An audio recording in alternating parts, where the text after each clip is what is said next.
Firstly, I'd like to say that it is a great idea for a music venue in Farnborough. Friends of the Tumbledown Dick have ran a very, very good campaign. But I have one question.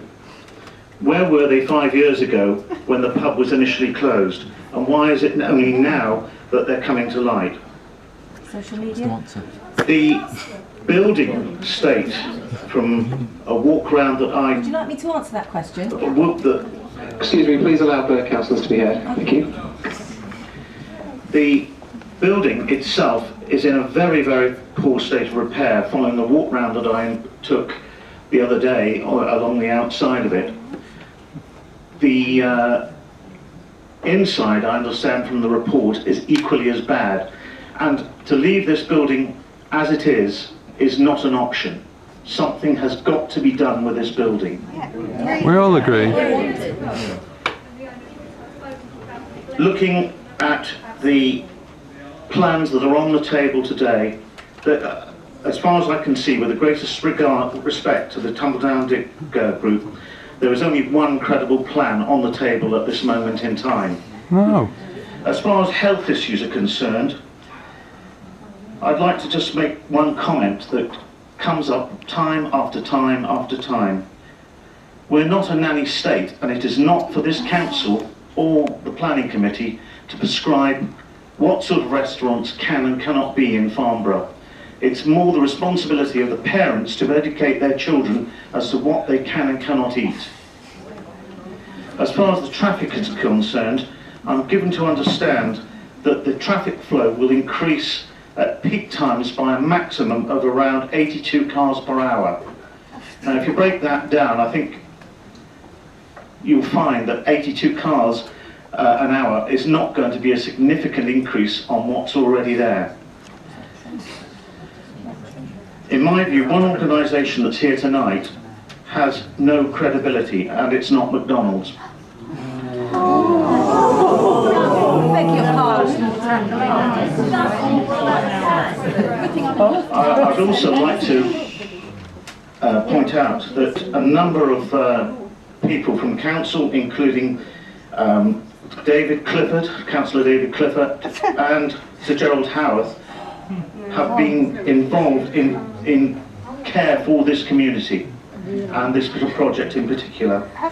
I would also like to say that I'm disappointed that Bridehall have not been working with the council a lot sooner to maintain or resolve some sort of future for this site.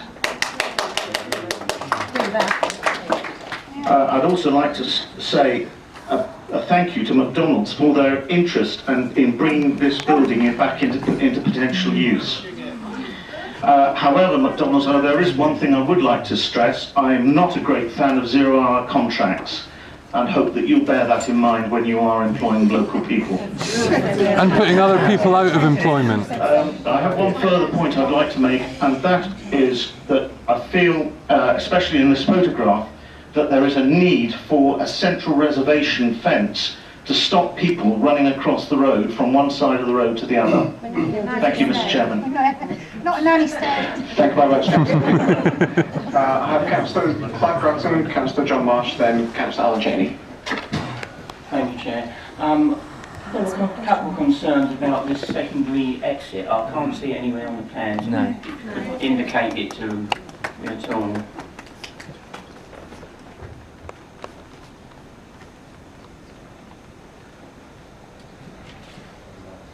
Oh, right there. Okay. Through the tree with the Right onto the roundabout. Also, I was concerned about the actual pedestrian way into the place. It only seems to be from the actual car park. I can't see anyone walking from the Clockhouse Lane up to the place. I was wondering if there's any other proposed exits like into the car park behind or such like. In addition, it said in the paperwork that there was additional archways and such like in the building. I wonder what sort of course they would do to maintain their archways or to take them down and replace them so it's still recognised within the area. And that's a comment I've got to make. Thank you. Thank you very much, Councillor Grasson. I'm going to revert to officers at this point to allow them to come back to the points which you've raised, and which Councillor Rockcliffe raised as well.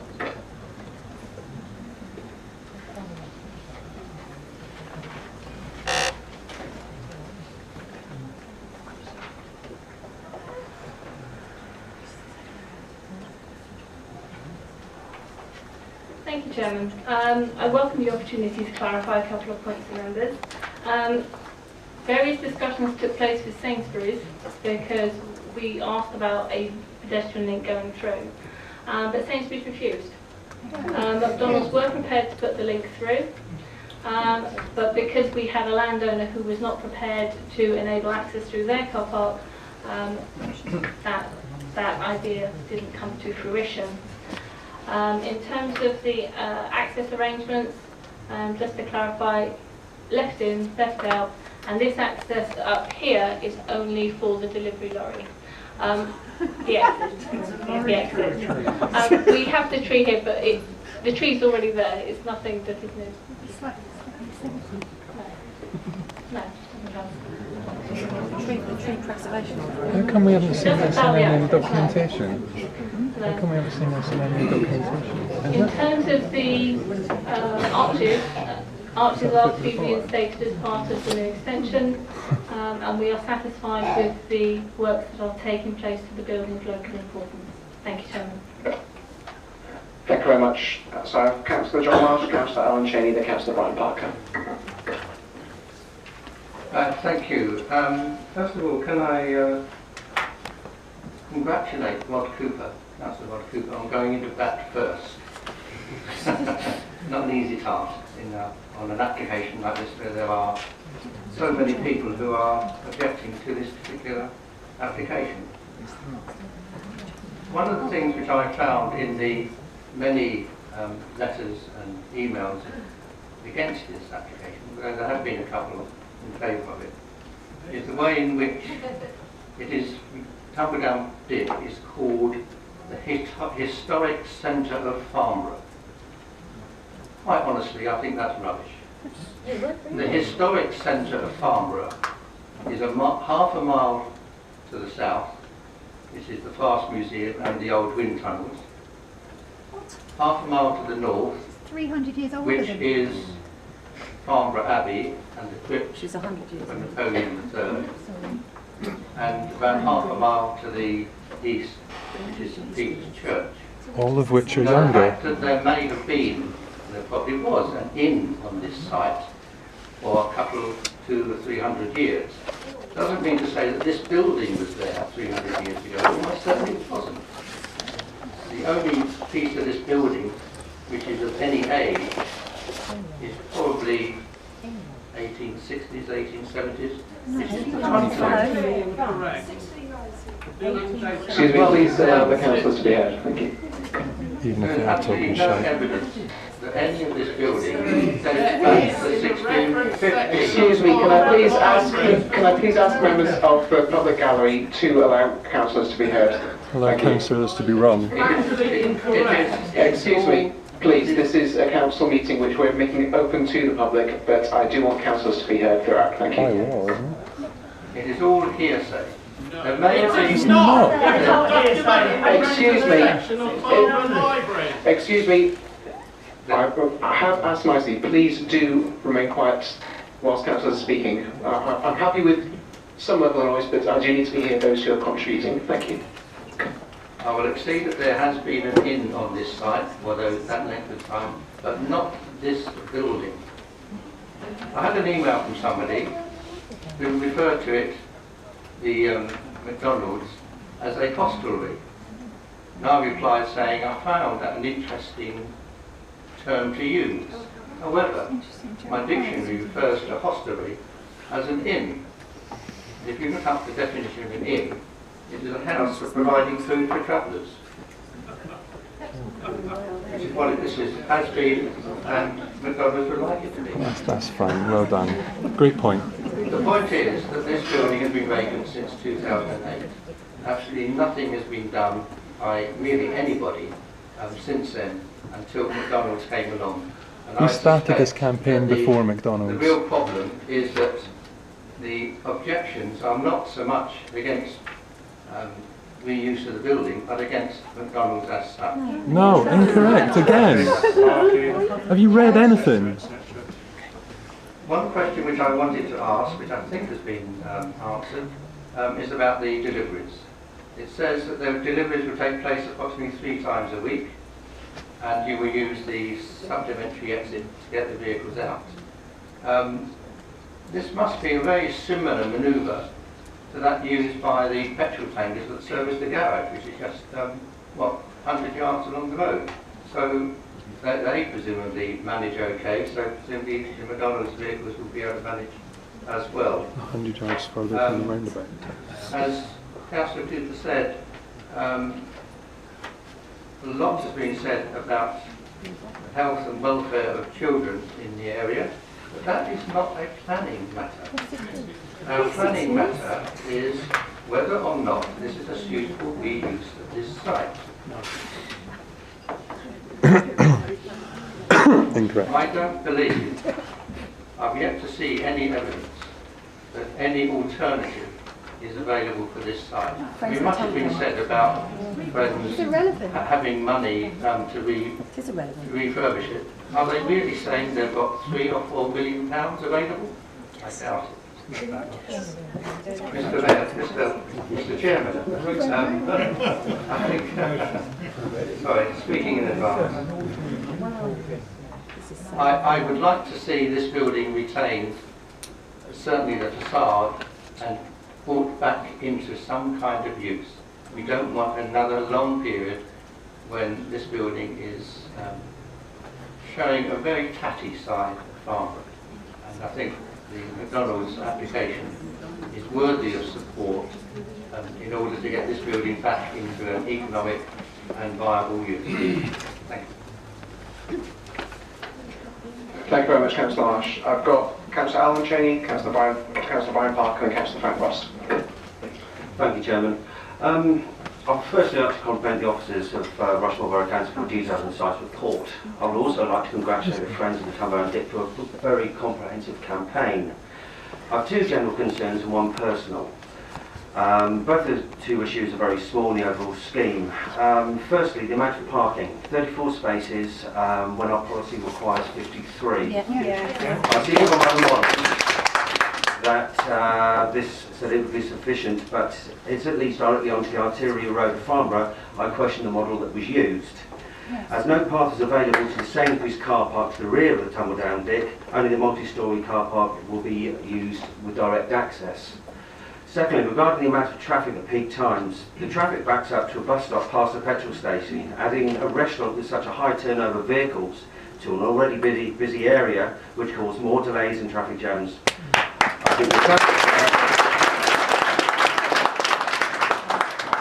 I think the traffic plan is being generous at best, as we have seen the amount of delays fast food restaurants causes at Farnborough Gate.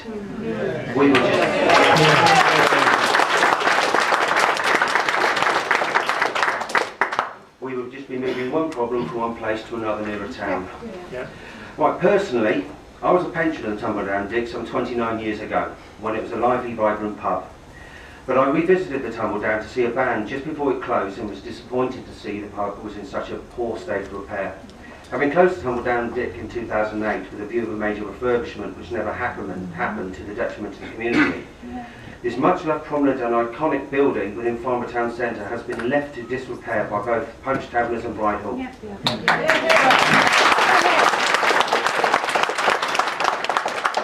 The state of the Tumbledown is far beyond the financial realms of any local business or residents to repair and bring back into use, leaving only big business developers to afford the price tag. I'm sure Punch Taverners would pass the Tumbledown back before the remaining 10-year lease expires, as most companies occupying buildings are responsible for dilapidation and repair before handing the building back to the landlords, and expenses they would not want to incur. Punch Taverners, Bridehall and the Spirit Group seem to content to leave the Tumbledown empty for the next 10 years if planning consent is not granted tonight for the fast food restaurant, in effect holding Rushmoor planning to ransom. This shows total lack of commitment to this iconic building and to Farnborough's regeneration to local residents. If they want to attract local residents to the fast food restaurant, they are going the wrong way about things. If they cared about Farnborough and Tumbledown did, they would bring the building back into use as a venue the local residents require. Yes. If Plantagenets and Bridal cared about the Tumbledown, then a very small investment on their behalf could make the building reusable. If they felt they did not want to invest, they could offer the building, now listed as an asset of community value, under Localism Act 2011, allowing the community the right to bid. Yes. Even back on the open market, give the residents the opportunity to reclaim the building. Yeah. Although the application fits with our core strategy, common sense should prevail. Turning the Tumbledown dig into a fast food restaurant, I feel, is totally inappropriate and would not be supporting this application.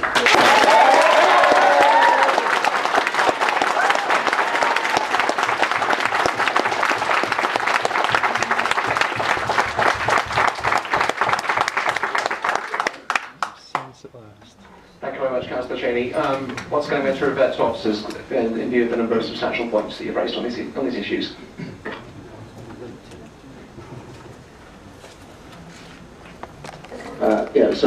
First I'm going to Jim Pettit to deal with the transport concerns which were raised. Thank you, Chairman. There were 2 or 3 particular points there, if I'll take them as they were. I mean, first one is I start on the car parking capacity. It's quite right, we have a parking standard. For commercial uses, our parking standard is what is referred to as a maximum parking standard. So essentially, you cannot provide more than the maximum parking standard. That is based upon the dining area, 264.9 metres squared dining area, and 1 space for every 5 square metres comes out as a maximum of 53 spaces. Absolutely right. The point here is that we have to look at this particular type of use. We know that it isn't a standard restaurant that we see in a town centre, that we see in other locations. We know it's a drive-through, we know it's fast food, we know people don't actually stay there as long as they would in other places. So it's a different situation. What we've always considered, and we would do with any other similar application, we would look at similar operations, and that's what we've asked McDonald's to do. They know their business, to be perfectly honest with you. They know what happens elsewhere. We've seen from them, they've given us a comparison site at Strood with a dining area of a similar size, with a car park that has 37 spaces. That car park only reaches a maximum occupancy of 29 cars. I think so a car park with 34 spaces is certainly sufficient for the size of this particular facility. On the traffic impact, yes, I think it is certainly a fact, and that there will be more trips generated from this proposal than there would have been from a public house. And as I think has already been said by one of the councillors, at the peak period, so that's all we're interested in really, is does it work at peak times? At peak times, the prediction is, and it's a Friday evening, which happens to be the peak time for McDonald's, is around 86, 80, 90 vehicles an hour, which is just over 1 a minute, between 1 and 2 a minute. Now what we've got to do is, some work's been done. We've asked the McDonald's transport consultants to carry out some further studies, and they've carried out counts and queuing determination on the roundabouts at Clockhouse roundabout and Pinehurst roundabout. They've done an Arcady analysis on there. There is an issue with that, to be honest with you, that the roundabouts are already at times fairly near capacity, and because of the nature of the way they're operating at the present time. And so that exercise hasn't been totally conclusive, I have to say. But what we have to consider is we have roundabouts there that are currently operating with 1,200 vehicles an hour, where we're getting an extra 1 or 2 vehicles per minute. Further to that, what we also have to take into account, I think it is only right we take into account, because we've asked McDonald's to give us this information, they haven't done an analysis of their customers, of the trips that their customers use when they go to their restaurants. And but from their surveys of their customers, it's not a one-off trip. People already on the network will use the McDonald's restaurant. So whilst the analysis has been done looking at, we're talking about 80, 90 vehicles at peak times, an hour, that can be reduced by around a further 70% because those people, a lot of those people that will go into the McDonald's at those peak times will already be on the network. So we've got to be careful we're not double counting. With that in mind, I'm quite satisfied that the traffic impact of this proposal is very minimal. Thank you, Chairman.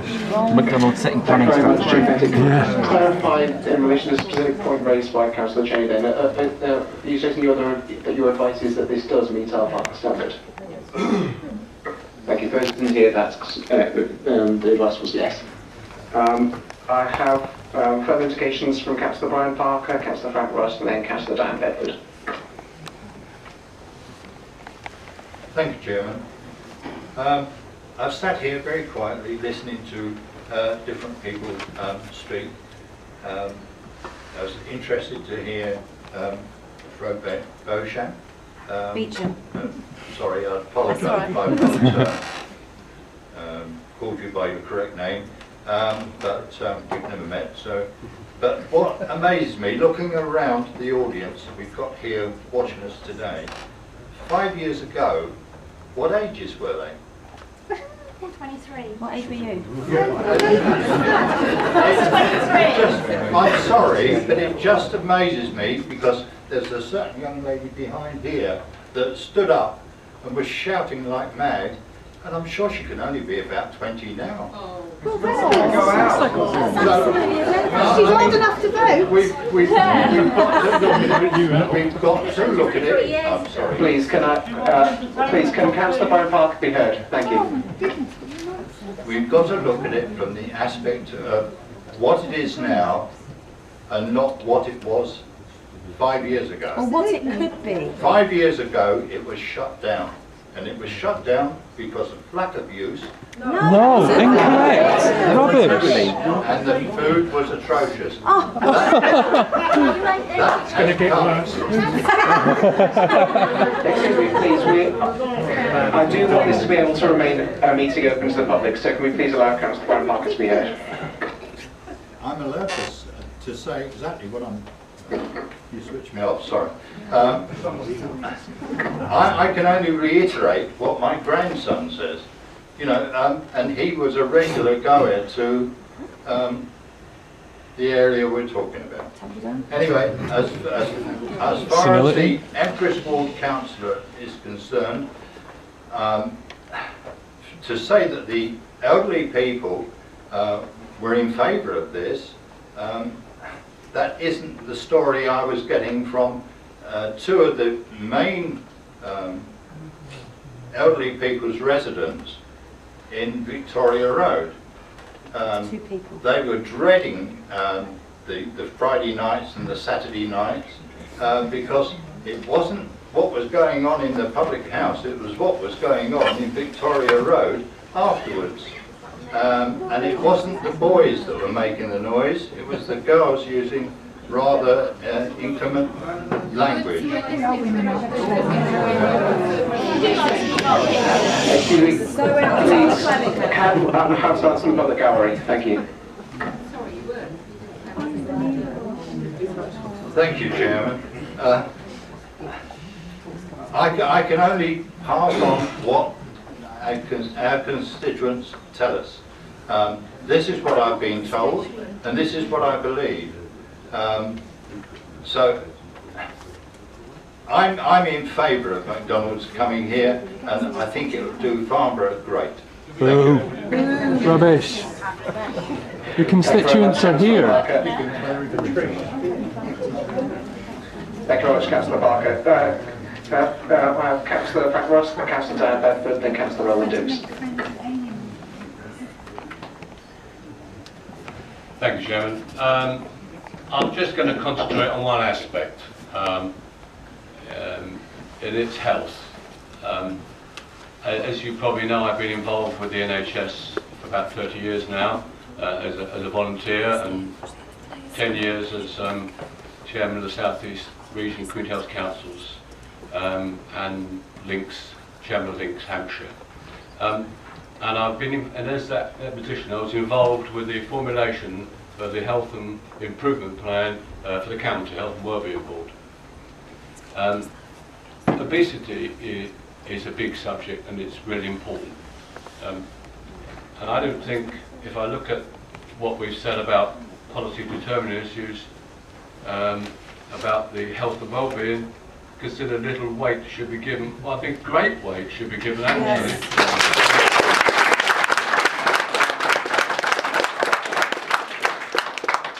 It's so important. And if we take our own health improvement plan, Rushmoor, Thank you. we've got it in this about healthy weight, obesity, and the issues. We see a significant rise in overweight and obesity among children. I was a governor at the Connaught School, which takes children from less deprived areas, less deprived areas in Aldershot, and the problems caused there by obesity and overweight children using these I shouldn't say fast food, because some fast food is good. It's junk food, really.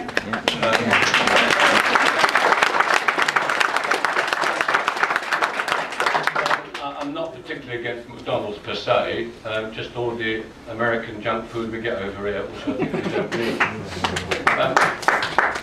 And if I look at in our own plan, we allude to the, and I can find my bits of paper here, the National Health Child Programme, which we take our health programme, and we say, and I'll quote, in England most people are overweight or obese. This includes 61 to 3% of adults and 30% of children aged between 2 and 15. People who are overweight have a higher risk of getting type 2 diabetes, heart disease and certain cancers. Excess weight can also make it more difficult for people to find work and keep work, and it can affect self-esteem and mental health.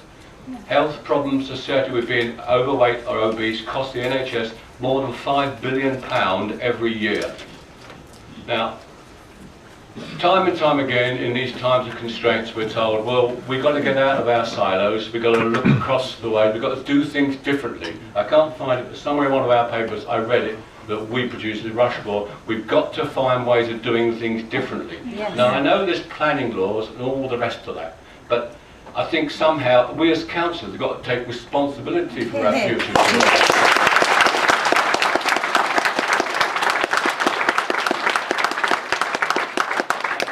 on that health aspect alone that I cannot support this application.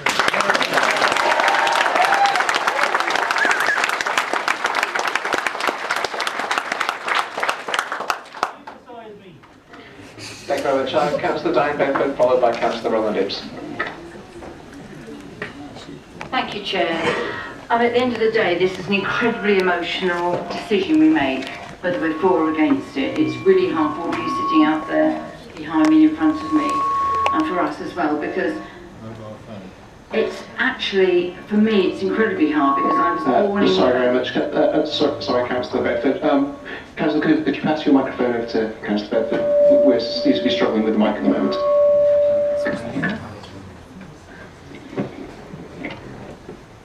Stand off. Can you hear me now? Yes.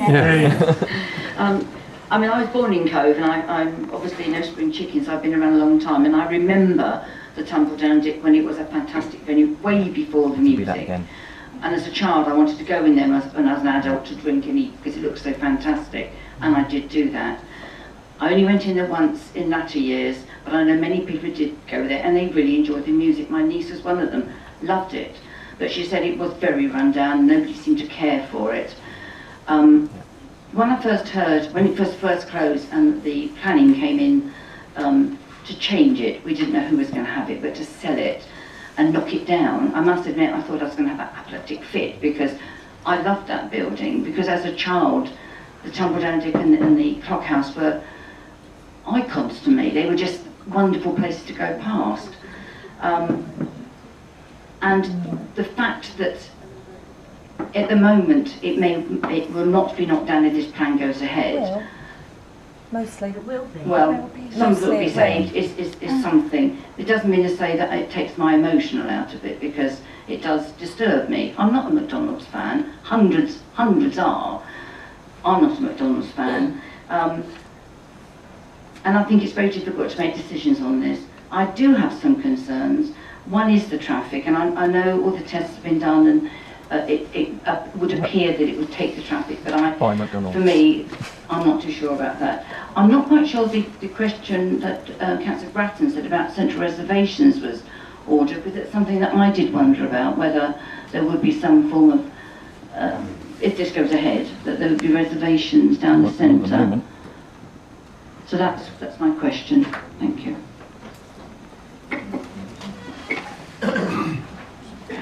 Thank you very much, Councillor Bedford. Before we get to Councillor Gibbs, I'm going to ask for the officers to revert on those points as well.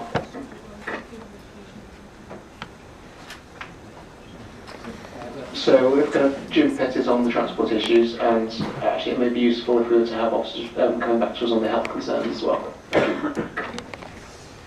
Thank you, Chairman. Really, I think the only real issue for me that's come there is about the central reservation and the guardrail question. That is something which we have actually gone back to McDonald's and asked them to look at, and they are in agreement to putting in some guard railing along that section of the central reservation on the Farnborough Road. There is some potential, I think, for more people to cross the road there. And I think it would certainly improve safety in that section of the Farnborough Road.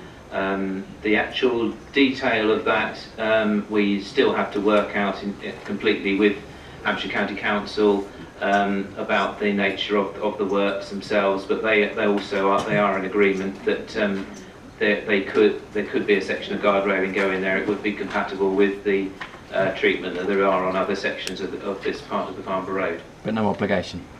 They will be carrying out that will be done as part of the Section 278 works to the highway, should this be approved, Chairman. Thank you very much, Ms. Pettit. And Keith Holmes on the health issues. Yes, thank you, Chairman. I do understand members' concerns about the health issue. It has been raised by many objectors, and indeed that is why we have sought legal advice on the issue of taking this into account with this particular application. It must be noted that the site does fall within Farnborough Town Centre, where there are a number of similar establishments, and the property can be used as a restaurant selling the same type of food as that proposed without the need for further planning permission. Not drive-through. It's a very important material consideration for you to take into account. Drive-through. Our core strategy policies in relation to health focus on the provision of positive action on provision of open space, health and leisure facilities, rather than preventing uses or limiting consumer choice, which we are advised not to do. Legal counsel, as I say, has been sought and has advised that since the proposal is in a town centre and not in close proximity to a school, it would reduce the consideration to general health concerns as opposed to concerns about the impact of the proposal on another use, such as a local school. In those circumstances, we are advised that it is likely to weigh little against the grant of planning permission. I'd also like to point out, because this has been mentioned to us, that there are a number of authorities in the country that have specific policies about locating takeaways in particular in close proximity to schools. But both examples quoted in Dudley and in Islington wouldn't actually result in a reason for refusal in this particular case. In Dudley, they have identified that within town centres, no more than 2 A5 uses, takeaway uses, should be next to each other. And out of town centres, at least 400 metres from schools.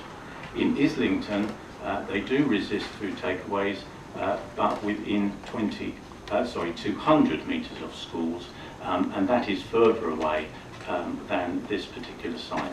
I must reiterate that a takeaway use is an acceptable town centre use according to national policy. Thank you. Thank you very much. An indication from Councillor Roland Dibbs.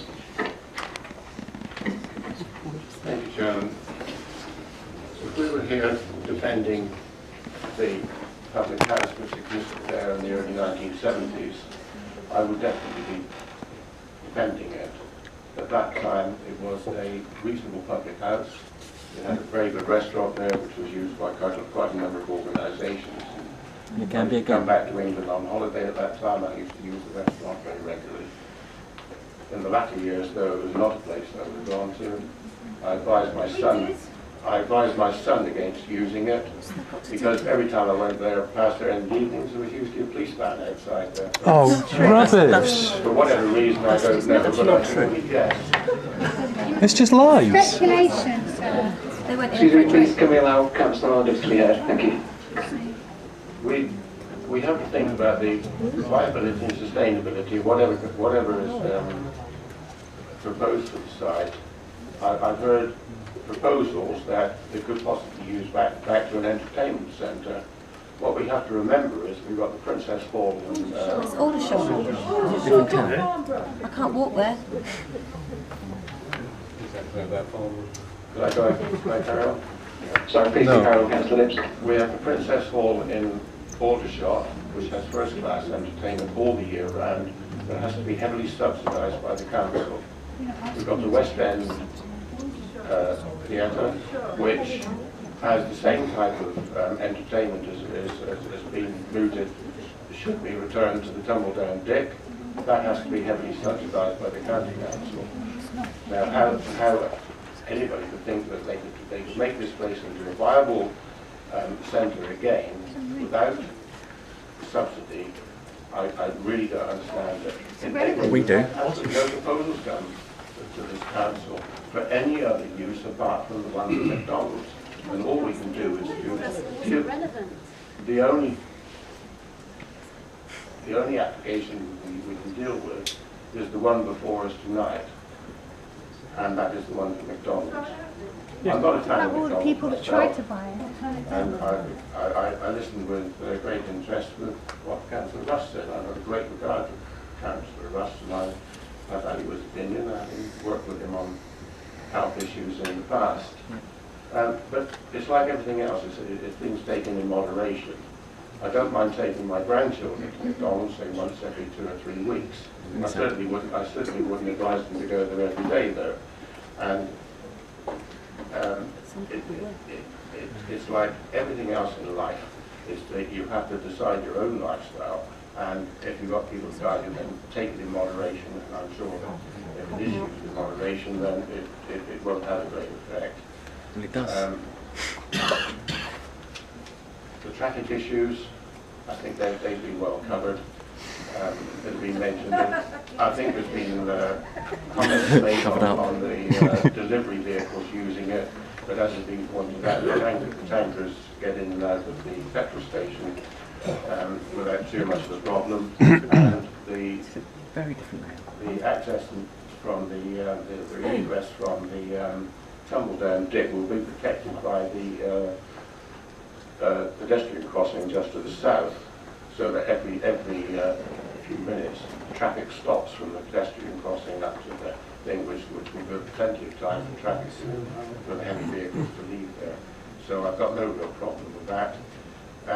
McDonald's, they do have a reputation for clearing up rubbish. We've seen with other badly. How do you clean up after a drive-through? The one in Aldershot in Union Street, where they do litter picks regularly, several times a day. And as they say, they don't just pick up McDonald's rubbish, they pick up everybody else's rubbish, which is their short supply. If I had a vote, I would be voting for this, voting in favour of this. Unfortunately, I have to keep my hands by my side there. Thank you very much, Councillor Lips. I have a brief follow-up from Councillor Marshall. I have a few comments before I'll hand us over to Keith Holmes for something up. Thank you, Chairman. In view of the barracking I got a little bit earlier, could I ask, I think probably Katie Betty is the one to answer this, why was the application for to have this building listed refused? It has been twice been requested that this be listed but it's been refused twice. Actually, I'm going to ask Keith Holland to come back on that point. Chairman, I was going to cover that in my summing up, so if that's okay for Councillor Marshall, I'll cover it then. Thank you very much. If there are no further comments from members, I just have a few further points to make on behalf of having listened to the debate, and I'd like to start by thanking the officers for what is a very thorough report covering a great deal of information and all the relevant issues which have been raised in what I think has been quite a healthy democratic debate. I would like to reject entirely the implications of bias on the officers' part. There is no reason whatsoever they would be biased, and in fact, if they wanted to have a quieter life, they'd find it much easier to reject this. In fact, I think what we have seen is a scrupulously fair and honest report from officers. I'd like to thank all the councillors around the table, all the councillors around the table for what's been a very good and spirited debate this evening. From my own perspective, I'd say that this is a building of local importance and interest, and it's good to see a building which was at risk being retained in this way. I share the dim view which many around the table have expressed about Bride Hall, and frankly will be glad to see the site changing hands. Is that why you sold out further then? Yeah. This is an application which is relevant. This is an application. This is a significant application for Farnborough Town Centre, so you know, I will be voting on this matter. I'll hand over to Keith Holland to sum up. Thank you, Chairman. I would just like to sweep up on a number of issues, and I do understand that it's a very emotive case. The first thing I'd like to address members on is what you're being asked to consider, and just as important, what you're not being asked to consider. You need to determine a single, simple planning application to use the former public house as a restaurant and takeaway. As I've mentioned before, the restaurant element of the proposed use doesn't actually need planning permission, since under permitted development regulations, it can be used as such without any further permission. So it is the proposed use as a takeaway, together with the physical changes to the building, access and car park that members need to focus on. The drive-through. You are not being asked to choose or to state a preference between alternative uses. Correct. Between a restaurant and takeaway or its use as a pub with a music venue. The pub is its lawful planning use and can be used as such straight away. Correct. Your decision is to determine if the proposed use and building work is acceptable in planning terms. Secondly, I'd like to address the effect on the building of local importance. The building is considered to be of local importance, but has been vacant for over 5 years and needs to be reoccupied with an active use that will help to restore it. You will see from the report that it is considered that the proposal does represent a viable way of retaining the significant parts of the building. Comment has been made by objectors that it is only the facade that will be retained, but it is clear that it will be far more substantial than that, retaining and refurbishing the principal two-storey elements, which are the most familiar and recognisable parts of the building. Claims that parts of the building to the rear are much earlier are not supported by specialists from English Heritage and the Department of Culture, Media and Sport. He didn't have a look. Declined to add the building to the national list earlier this year because they could find no evidence. No, they're totally associates hired by McDonalds went. Provisions and follows the guidance given in the Council's adopted Buildings of Local Importance Supplementary Planning Guidance. Turning to the issue of the community right to bid and the asset of community value. The building does currently appear on the Council's list of assets of community value. Since this legislation is relatively new, we have sought legal advice as to how to treat this issue when determining the planning application. The legal effect of being registered as an asset of community value is that the community right to the community right to bid, that's an important difference, the community right to bid may apply. However, the community right to bid would only come into effect if the property was placed on the market for sale, Still a when material a planning consideration. moratorium could be invoked to enable local community groups to make a bid for it. But it is not up for sale, and so the community right to bid cannot come into effect. The applicants, McDonalds, already have an agreement to purchase dating from before the introduction of the community right to buy legislation last year and before the property was registered as an asset of community value. Moreover, even if the current proposal were to fall away, it does not follow, as some have suggested, that the community right to bid will automatically arise. The right would only arise if the owner chose to sell the property at some point in the future. The present owner has indicated it has no intention of selling the property on the basis that the existing lease of the site does not expire until 2022 and delivers a substantial rent, albeit that the property is vacant. And leaving it On the available information, it does not appear likely that the right to bid will arise, regardless of the committee's decision on the present application this evening.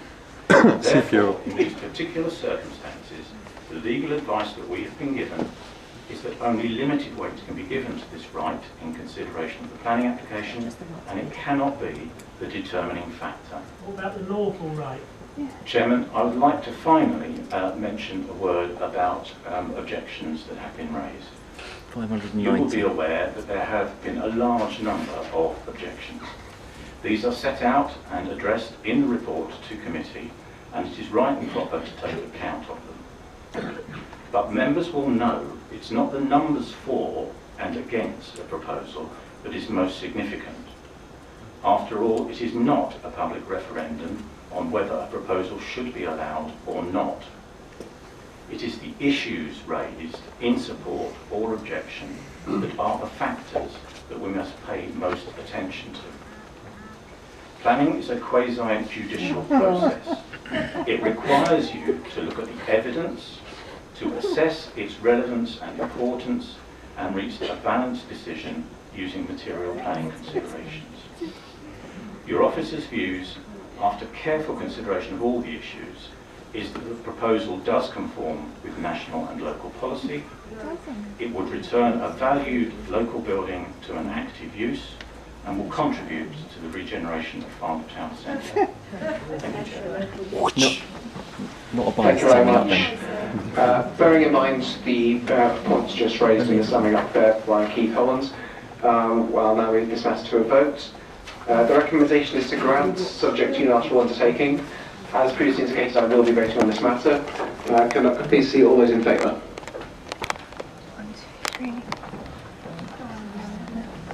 Shame on you. Thank you. Can I see all those against? So this is a very...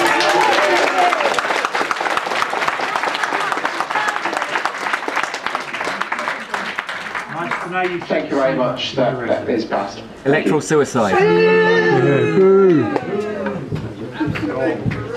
That's how much you value this local building. You're going down. Absolutely rubbish. Make sure you don't vote for these people in There's no value to this building. What does 12,000 in expenses We have to put order in the public gallery as we move on to Oh, what's the item point? 5.